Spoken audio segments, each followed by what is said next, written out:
என் அகத்துக்காரரை காண முடியவில்லை என்றால் என்ன? அவருடைய பரிபூரண ஆசி கிடைத்து விட்டது. இந்த பிறப்பின் பயனை அடைந்து விட்டேன். பரந்தாமா,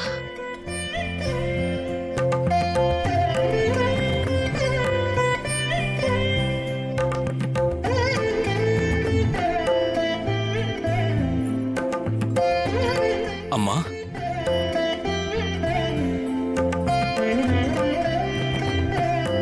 உங்களை இந்த நிலையில் பார்க்க மிகவும் சந்தோஷமாக இருக்கிறது.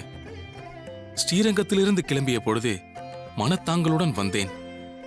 மன கஷ்டத்துடன் திரும்ப வேண்டியிருக்கும் என்று எண்ணினேன். ஆனால் இப்பொழுது மனம் நிறைந்து இருக்கிறது. சரியாக சொன்னீர்கள். அம்மாவிடம் புது தெம்பு தெரிகிறது. பசித்து அமுதுண்ண தொடங்கிவிட்டார்கள். ஆமாம் அம்புஜம். ஆள் பாதி ஆடை பாதி என்று சொல்வது போல் உடல் பாதி உள்ளம் பாதி.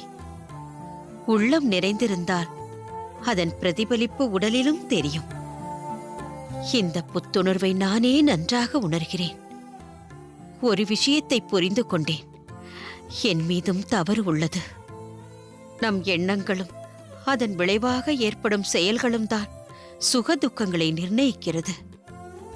நாம் ஒதுங்கி ஒதுங்கி இருந்தால் எல்லாமே தவறாகத்தான் தெரியும். அதே நம்மை சுற்றி பிரியப்பட்டவர்கள் இருந்தால் எல்லாமே அனுகூலமான சாதகமான சூழ்நிலையைத்தான் ஏற்படுத்தும். அதன் விளைவுதான் மனதில் ஏற்படும் மகிழ்ச்சி. சரியாக சொன்னீர்கள் அம்மா. நாம் பகவானிடம் நமக்காக பிரார்த்தனை செய்வதை விட பிறர் நமக்காக பிரார்த்தனை செய்தால் அதன் பலன் விரைவில் கிடைக்கும். நீங்கள் எல்லோரும் எனக்காக பிரார்த்தனை செய்ததால்தான் இன்று நான் குணமடைந்திருக்கிறேன். உங்கள் எல்லோரையும் ஏதாவது ஒரு விதத்தில் நான் கஷ்டப்படுத்தியிருந்தால் என்னை மன்னித்து விடுங்கள். என்னம்மா இப்படியெல்லாம் சொல்கிறீர்கள்? அதெல்லாம் ஒன்றுமில்லை. இதைப்போல் ஒரு தாய் தந்தை கிடைத்தது நான் செய்த பாக்கியம் அம்மா. சற்று சிந்தித்து பாருங்கள். நாங்களும் தங்களைப் போல் அரச குடும்பத்தில் பிறந்தவர்கள்தான். ஆனால் எங்கள் சிந்தனை வேறெங்கும் செல்லவில்லை. அதற்கு காரணம், அப்பா ராஜாவாக இருந்தாலும் பல சத் விஷயங்களைத்தான் போதித்துக் கொண்டிருந்தார். அதேபோல் தாங்களும் அரசி என்ற எண்ணத்தில் இல்லாமல் ஒரு நல்ல தாயாக இருந்து நல்வழியில் நடத்தி சென்றீர்கள். அதனால்தான் அவர் ஆச்சாரியார் ஆனதும் அவரிடமே செல்ல வேண்டும் என்ற எண்ணம் எங்களுக்கு வந்தது. இது எல்லாவற்றிற்கும் அடிப்படை நீங்கள் போட்ட வித்துதானே அம்மா. வேறு ஒரு விஷயமும் இப்பொழுது என் மனதை போட்டு அரித்துக் கொண்டிருக்கிறது. நாமெல்லாம் நம் மன கஷ்டத்தை, மனபாரத்தை மற்றவர்களிடம் பகிர்ந்து கொள்கிறோம். ஆனால் உன் தந்தையோ எதையும் யாரிடமும் பகிர்ந்து கொள்ள முடியாத நிலையில் அதை தன் மனதிலேயே போட்டு பூட்டி வைத்துக் கொள்ள வேண்டியுள்ளது. மனதில் ஏதாவது ஒரு மூலையில் அந்த வேதனை அவருக்கும் இருந்திருக்கும். அந்த வகையில் அவருக்கும் நான் கஷ்டம் கொடுத்து விட்டேன். எனக்கு அப்படி தோன்றவில்லை அம்மா. ஆச்சாரியார் அதையெல்லாம் கடந்தவர். உற்றார், உறவினர், விருப்பு வெறுப்பு எல்லாவற்றிற்கும் அப்பாற்பட்டவர்தான் அவர். இதை நான் ஆணித்தரமாக கூற முடியும். ஏனென்றால் நான் அவர் அருகிலேயே இருக்கிறேன். சொல்லப்போனால் எல்லோருமே அவருக்கு சமம்தான். அது மட்டுமல்ல, சிஷ்யர்களின் விஷயத்தையும் சொல்கிறேன். அதில் கூட எந்த பாரபட்சமும் இருக்காது. உதாரணத்திற்கு, நானும் மாறநேரும் ஒருவித சிக்கலில் இருந்தால் அவர் முதலில் உதவுவது மாறநேருக்காகத்தான் இருக்கும். ஏனென்றால் முதலாவது நான் அவருக்கு இரத்த சம்பந்தம் உள்ளவன், இரண்டாவது உயர்ந்த குலத்தை சேர்ந்தவன். ஆனால் மாறநேரோ எங்கிருந்தோ வந்து அவரிடம் சேர்ந்தவன். எல்லோரும் அவனை தாழ்வாக நினைத்தே பார்த்தார்கள். ஆகையால் அவனுக்குத்தான் முதலில் கர நீட்ட வேண்டும் என்று அவனுக்கு கை கொடுப்பார். அப்படிப்பட்ட சிந்தனை கொண்டவர் அவர். அதனால் இந்த சொந்த பந்தம் எதுவுமே அவரை பாதிக்காது.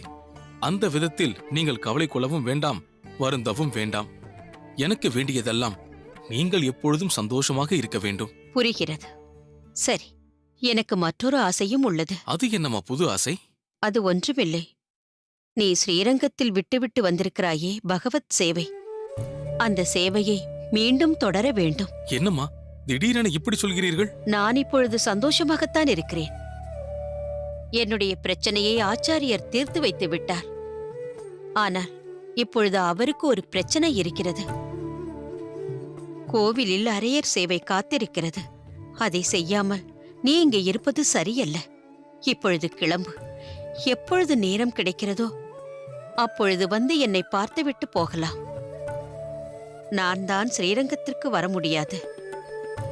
ஆனால் நீ இங்கு வர எந்த தடையும் இல்லையே. அதனால் காலம் கடத்தாமல் புறப்படு. அம்மா சொல்வதும் சரிதான். நீங்கள் புறப்படுங்கள். நான் அம்மாவுடன் இருந்து அவர்களை பார்த்துக் கொள்கிறேன். புறப்படு என்று நான் சொன்னது இருவரையும் தான். அகத்தில் எல்லாம் சரியாக இருந்தால்தான் கோவிலில் இவனால் சரியாக கவனம் செலுத்த முடியும், சேவை செய்ய முடியும். அதனால் இவனுக்கு சேவை செய்ய நீ இவனுடன் செல்வதுதான் சரி. அதனால் இருவரும் புறப்படுங்கள். என்னை பற்றிய எந்த கவலையும் வேண்டாம். சரிங்களம்மா, நீங்கள் இவ்வளவு தூரம் சொல்லிய பிறகு உங்களை மீறி நான் செயல்படவே மாட்டேன். நீங்கள் சொன்னது போலவே நேரம் கிடைக்கும்போது அவசியம் வந்து பார்க்கிறேன்.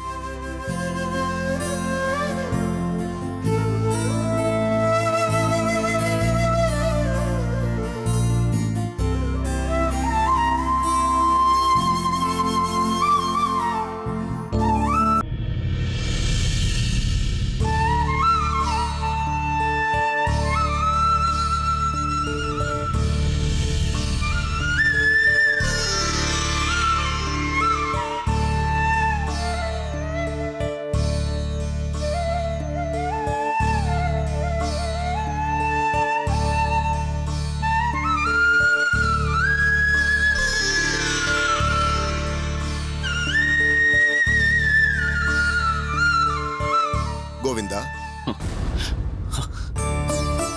வந்தனம் சுவாமி. வந்தனம். தாங்கள் இப்போது மதுரமங்கலம் வந்தீர்கள். வாருங்கள், அடியனின் அகத்திற்கு செல்லலாம். அதற்கு அவசியமில்லை கோவிந்தா. அடியேன் இப்பொழுது உன்னுடைய அகத்திலிருந்துதான் வருகிறேன். நீ இங்கிருப்பதாக அறிந்தேன். நேராக இங்கு வந்து விட்டேன். சுவாமி, தங்களை இங்கு பார்த்ததில் ஆச்சரியமாகவும் அதே சமயத்தில் ஆனந்தமாகவும் இருக்கிறது. அந்த ஆனந்தம் அடியேனுக்கும் ஏற்படுகிறது கோவிந்தா. யார் யாரோ என்னவெல்லாமோ உன்னை பற்றி சொன்னார்கள். கோவிந்தன் அப்படி மாறிவிட்டான், இப்படி ஆகிவிட்டான் என்றெல்லாம். ஏன், ராமானுஜனே உன்னை பற்றி சொல்லி மிகவும் குறைப்பட்டு கொண்டான். ஆனால் உன்னை இப்பொழுது அடியேன் பார்க்கும் பொழுது அந்த எண்ணமெல்லாம் தவறோ என்று அடியேனுக்கு தோன்றுகிறது. தாங்கள் எதை வைத்து இவ்வளவு நம்பிக்கையாக பேசுகிறீர்கள் சுவாமி? உன்னை நேராகவே காண்கிறேனே. பளிச்சென்று நெற்றியிலே திருமண் காப்பு, கையிலே வேதாந்த பாட ஓலைச்சுவடி. அடியேன் பாசுரங்களை சேவித்தவுடன் அதை பற்றிய விளக்கங்களை ஆர்வத்துடன் கேட்கும் ஏக்கம், இவையாவும் உன்னிடம் இன்றும் காணப்படுகிறதே. அது உண்மைதானே? இல்லை சுவாமி, நம்பிக்கையோடு தாங்கள் இருக்கிறீர்கள். ஆனால் அடியேன் அந்த நம்பிக்கைக்கு பாத்திரம் இல்லாதவனாக இருக்கிறேன். நீ என்ன சொல்கிறாய் கோவிந்தா? அடியேன் இன்று நெற்றியில் தரித்திருப்பது திருமண் அல்ல சுவாமி, வேஷம். ஆசையோடு இட்டுக் கொண்டதல்ல, ஆணையால் தரித்துக் கொண்டது. அடியேன் திருப்புட்குழியில் இருந்த வரையில் சமீப காலமாக நெற்றியில் எந்த திலகத்தையும் தரிக்காமல் தான் இருந்தேன். காரணம், குருநாதர் யாதவ பிரகாசரின் தத்துவ விளக்கங்களும் அதில் நான் கொண்ட ஈடுபாடும் நெற்றிக்கு இட்டுக்கொள்ள வேண்டும் என்ற தாக்கத்தை அடியேனின் மனதிலிருந்து அறவே அகற்றிவிட்டது என்பதுதான் உண்மை. யாதவ பிரகாசர் சுவாமிகள் கொடுக்கும் வேதாந்த சூத்திர விளக்கங்கள் ஈர்ப்புடையதாக இருந்தது, தெளிவாக இருந்தது, சுலபமாக இருந்தது, ஏன் நேராக இருந்தது. எனவே நம் சம்பிரதாய தத்துவங்களை அடியேன் சற்று விளக்கியே வைத்துவிட்டேன். ஆத்மா நிஜம், இந்த சரீரம் பொய் என்று அறிந்தவுடன் இந்த சரீரத்தை அலங்கரிக்க நெற்றியில் ஒரு குறி எதற்கென்று அடியனுக்கு தோன்றியது. திருமண்ணை முற்றிலுமாக விலக்கிவிட்டேன். ஆனால் இங்கு மதுரமங்கலம் வந்தவுடன் என் நிலைமையில் நீடித்திருக்க முடியவில்லை. வைஷ்ணவ லட்சண குறியீடுகள் என் நெற்றியில் இல்லாததைக் கண்டு அடியனின் அகமே அதிர்ந்தது. அதிலும் எதையும் சாதாரணமாகவும் தனக்கே உரித்தான பாணியில் சிரிப்பும் வேடிக்கை பேச்சுமாக இருக்கும் அடியேனின் தகப்பனார் அடியேனைக் கண்டு மிகவும் சினம் கொண்டார். இதுவரை அவரை இவ்வளவு கோபாவேச நிலையில் பார்த்திராத அடியேன் வேறு வழியின்றி இப்பொழுது தாங்கள் காணுகின்றபடி திருமண் காப்போடு காட்சியளிக்கிறேன். இது அடியேனின் தகப்பனாருக்காகவும் சுற்றத்தாருக்காகவும் அடியேன் தரித்திருக்கும் வேஷம். நீ சொல்வது மிகவும் அதிர்ச்சியாக இருக்கிறது கோவிந்தா. ராமானுஜர் அண்ணாவிற்கும் என் செய்கையில் அதிர்ச்சியும் உண்டு, வருத்தமும் உண்டு.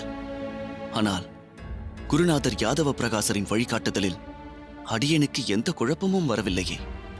எதை கற்க அங்கு சென்றேனோ அது அடியனுக்கு சட்டென்று ஏற்கும் வகையில்தானே குருநாதரால் போதிக்கப்படுகிறது. நிறைவாக இருப்பதால் குறையேதும் அடியனுக்கு தோன்றவில்லை சுவாமி. அப்படி என்றால் முன்பு ராமானுஜனிடமிருந்து பல விஷயங்களை அறிந்து கொண்டாயே, அது உனக்கு நிறைவாக இல்லையா? அப்படியில்லை சுவாமி. பொதுவான விஷயங்களும் அதன் அர்த்தங்களும் ராமானுஜர் அண்ணாவால் கொடுக்கப்பட்டாலும் தத்துவம் என்றும் அதை பற்றிய விளக்கம் என்றும் வரும்போது அவரது விளக்கங்களை உடனே ஏற்க அடியேனின் மனம் மறுக்கிறது.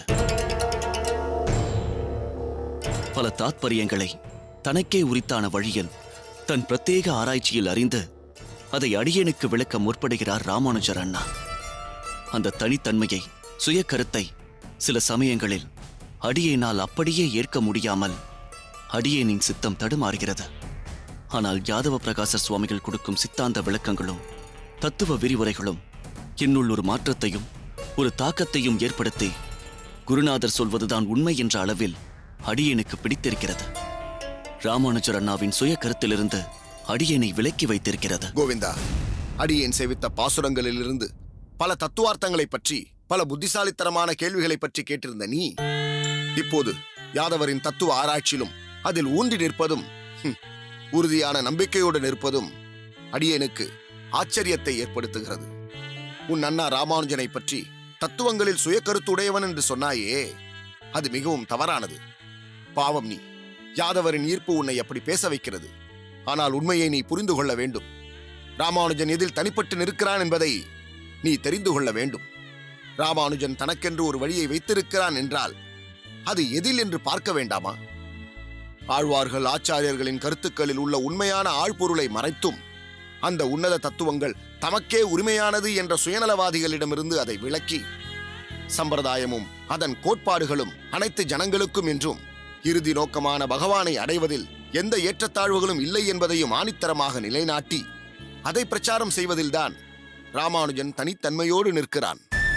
கோவிந்தா, வைஷ்ணவர்களாக ஆகிவிட்டால் அனைவருமே சமம், ஒரே குடும்பத்தை சேர்ந்தவர்கள் என்ற ஞானத்தை கொடுப்பதில்தான் ராமானுஜன் தனிப்பட்டு நிற்கிறானே தவிர, ஆழ்வார்கள், ஆச்சாரியர்கள் சொன்னதை ஒருபுறம் தள்ளிவிட்டு தன் கருத்தைத்தான் ஏற்க வேண்டும் என்ற பிடிவாதத்தில் அவன் நிற்கவே இல்லை. அப்படி ஒரு சுய கருத்தில் திணிப்பில் நிற்கக்கூடாது என்று பகவான் கண்ணனே நமக்கு தெரிவிக்கிறாரே. ஒரு உன்னதமான குருவை, ஆச்சாரியனை அடைந்து அவருக்கு சேவை செய்து தெளிய வேண்டிய விஷயங்களை அடக்கமான முறையில் அவரிடம் கேட்டால் உண்மை ஞானத்தை அறிந்த அந்த குரு அதை நமக்கும் போதித்து உயர்ந்த நிலைக்கு அழைத்துச் செல்வார் என்று எம்பெருமான் கண்ணனே சொல்லியிருக்கிறாரே. அந்த வகையில் ராமானுஜன் தன் தந்தையையே முதல் குருவாக ஏற்றுக்கொண்டான். மயூரவண்ணன் சுவாமிகளை ஆசானாக கொண்டான். திருமலை நம்பி சுவாமிகளை, அதாவது உன் மாமாவையும் குருவாக கொண்டான். ஏன், இந்த திருக்கச்சி நம்பியையும் ஒரு பொருட்டாக கொண்டு தன் குருவாக பாவிக்கிறான். எல்லாவற்றுக்கும் மேலாக எங்கள் ஆச்சாரியரான யமுனாச்சாரியரை தன் மானசீக குருவாக வரித்து அவரின் அடிமை என்றே தன்னை சொல்லிக் கொள்கிறான். அந்த வகையில் மிகப்பெரிய சிரேஷ்டர்களையும் ஆச்சாரிய புருஷர்களையும் ஆராதித்து அவர்களின் போதனைகளை மிகவும் எளிமையாய் சக மனிதர்களிடமும் கொண்டு செல்லும் தனித்தன்மையோடு ராமானுஜன் திகழ்கிறானே தவிர, உன்னைப்போல் திடீரென்று கேட்ட ஒரு தத்துவ விஷயத்திற்காக ஆண்டாண்டு காலமாக கைகொண்ட சம்பிரதாய விஷயத்தை தூக்கி போடும் காரியத்தை ராமானுஜன் செய்யவில்லை. கோவிந்தா, ஆன்மீகம் என்பது ஒரு ஆழ்கடல். அதில் பல தத்துவார்த்தங்கள், கொள்கைகள், நியாயங்கள் என்று இப்படி பலவிதம் உள்ளது. ஆனால் இவை அனைத்தையும் நமக்கு கொடுத்த தத்துவ ஆசான் யார் தெரியுமா? வேதவியாசர். அந்த வேதவியாசர் வேதத்தை 4ஆக பிரித்தார். 108 உபனிஷதங்களை வெளியிட்டார். முதலில் 17 புராணங்களை தொகுத்தார். வேதாந்த சூத்திரங்களை ஏற்றினார். இப்படி சொல்லிக்கொண்டே போகலாம். இலக்கிய அவதாரமான வியாசதேவர் இவ்வளவு காரியங்களை செய்தும் அவருக்கு திருப்தி ஏற்பட்டதா என்றால் நிச்சயம் இல்லை. தான் தோன்றிய பலன் இன்னும் முழுமையடையவில்லை என்றே அவர் நினைத்தார். இப்படி மதிமயங்கி ஒரு குழப்பமான நிலையில் அவர் இருந்தபோதுதான் அவருடைய குருவான நாரத மாமுனிவர் அவர் முன் தோன்றினார். நாரத முனியை தரிசித்த வியாசதேவர், ஹே பிரபு, இப்பூ உலகில் தர்மத்தை நிலைநாட்ட, பரபிரம்மத்தை அறிய பல இலக்கியங்களை நான் தொகுத்து தந்துவிட்டேன். இருப்பினும் திருப்தியடையாமல் என் மனம் குழப்பத்தில் சஞ்சரித்துக் கொண்டிருக்கிறது. இதற்கு ஒரு வழி சொல்லுங்கள் என்று தன் குருவான நாரத மாமுனிவரிடம் அவர் சரணடைந்தார். அதற்கு நாரதர், உன் குழப்பத்திற்கு காரணம் மக்களை நீ குழப்பியுள்ளதே என்று பதில் உரைத்தார். ஒன்றும் புரியாமல் திகைத்து போன வியாசதேவரிடம், நீ பல தேவதைகளின் சக்தியை எடுத்துரைக்க பல புராணங்களை எழுதியுள்ளாய். ஒவ்வொரு புராணத்திலும் ஒவ்வொரு குறிப்பிட்ட தேவதையை ஸ்லாகித்து புகழ்ந்து எழுதியுள்ளாய். இதனால் இந்த தேவதை தான் உயர்ந்தவர், அவர்தான் முழுமுதற் கடவுள் என்று மக்கள் குழப்பத்தின் உச்சியில் பிரயாணித்துக் கொண்டிருக்கிறார்கள். அதேபோல் நீ வேதாந்த சூத்திரத்தை ஏற்றினாய். ஆனால் மறைபொருளாய் பகவானின் கல்யாண குணங்களை மறைத்து பிரம்மம் என்ற தத்துவத்தை மட்டும் வெளிப்படையாக உணரும்படி செய்துவிட்டாய். அதுதான் உன் குழப்பத்திற்கும் அதிருப்திக்கும் காரணம் என்று நாரதர் கூறினார். அதற்கு பதிலாக பிரயோஜனமாக, ஏன் பிராயச்சித்தமாக, வேதாந்த சூத்திரத்திற்கு ஒரு சாரமாக, பல புராணங்களுக்கு ஆணி வேறாக, வேத சாஸ்திரங்களுக்கு ஒரு தாத்பரியமாக நீ ஒரு புராணத்தை பகவத் பரமாக மட்டும் எழுத வேண்டும். அதில் முழுக்க முழுக்க பகவானின் லீலைகளும் அவரை பற்றிய தத்துவங்களும் அவரின் அனந்த கல்யாண குணங்களும் தெள்ளத் தெளிவாக விளக்குவதாக அமைய வேண்டும். அப்போதுதான் நீ புவியில் தோன்றியதின் பிரயோஜனம் பூர்த்தியாகும் என்று கூறினார். அதை சிறமேற்கொண்டு தன் முதிர்ந்த காலகட்டத்தில் வியாசதேவர் இயற்றியதுதான் பாகவத புராணம். அதில் பகவானின் அவதாரங்கள், அதற்கான நோக்கங்கள், பல லோகங்களின் வர்ணனைகள், பல நுட்பமான விஞ்ஞான விளக்கங்கள், அத்தோடு வேதாந்த சூத்திரத்தின் சாரமான கருத்துக்கள், பகவானின் விசேஷமான குண வைபவங்கள், இப்படி பல அரிய விஷயங்களை அள்ளித்தரும் கருவூலமாக பாகவத புராணத்தை வேதவியாசர் இயற்றினார். எனவே வைணவர்கள் வேதாந்த சூத்திரத்தை நேரடியாக ஏற்பதில்லை. அதன் சாரமான கருத்துக்களை தெரிவிக்கும் பாகவத புராணத்தை தான் ஏற்கிறார்கள். கோவிந்தா, நீயும் அப்பாகவத புராணத்தை ஏற்றுக்கொள். அதை ஒரு ஆச்சாரியரின் மூலமாக நீ அறிந்து கொண்டால் இதற்கு முன் நீ கைகொண்ட சம்பிரதாய தத்துவத்தின் ஏற்றம் என்ன என்பதை உன்னால் உணர்ந்து கொள்ள முடியும். இப்போது அடியேன் சொன்னேனே, அது பரம ரகசியம். இது வழி வழியாக ஓர் ஆச்சாரியரின் மூலமாகத்தான் மற்றவருக்கு தெரிய வரும். இவை அனைத்தும் அடியேனுக்கு ஆச்சாரியரின் மூலமாக தெரிந்தவையே. ஆனால் உன் அண்ணன் ராமானுஜனுக்கு இது இயல்பாகவே தெரிந்திருக்க வேண்டும். அதனால்தான் யாதவ பிரகாசர் ஒரு கருத்தை திணித்தாலும் தான் உணர்ந்த பாகவத புராணத்தை முன்னிறுத்தி முரண்பட்ட கருத்துக்களை வேறறுத்து உண்மையான சாரமான கருத்தை தெள்ளத் தெளிவாக எடுத்துரைக்கிறார். நீயோ யாதவ பிரகாசரின் தனிப்பட்ட கருத்தை உண்மை என்று நினைத்து அவர் விரித்த வலையில் விழுந்து கிடக்கிறாய். அடியேன் என்றுமே உன்னை ஒரே தஞ்சாவாகத்தான் பார்க்கிறேன். இதில் பழையது புதியது என்று எதுவுமே இல்லை. அப்படி என்றால் 2 நாள் இங்கு தங்கி உன் தளிகையை சுவைத்து உட்கொண்டு விட்டுதான் செல்லப் போகிறேன். The best green shoe, please come. மாஞ்சா போட்டுதான் நெஞ்சாங்கூட்டுல வட்டம் விட்டு போனா